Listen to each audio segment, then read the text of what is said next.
Hi viewers, இந்த வீடியோவில் மீன் வறுவல் செய்வது எப்படின்னு பார்க்கலாம். கொஞ்சமாக புளி தண்ணி எடுத்துக்கோங்க, மஞ்சத்தூள், தேவையான அளவு மிளகாய்த்தூள், சீரகத்தூள்,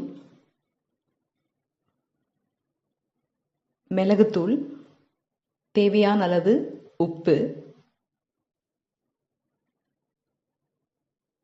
2 ஸ்பூன் எண்ணெய் விட்டு நல்லா மிக்ஸ் பண்ணிடுங்க.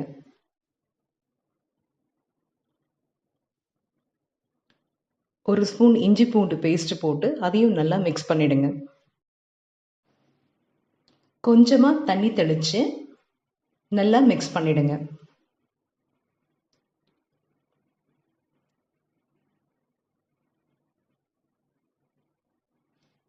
க்ளீன் பண்ணி வாஷ் பண்ண ஃபிஷ்ஷில் இந்த மசாலாவை தடவி 1 ஹவருக்கு ஊற விட்டுருங்க.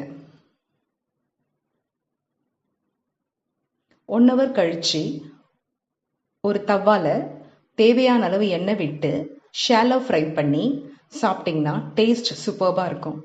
இந்த ரெசிபி நீங்கள் ட்ரை பண்ணிவிட்டு கமெண்ட் பண்ணுங்கள். தேங்க்யூ.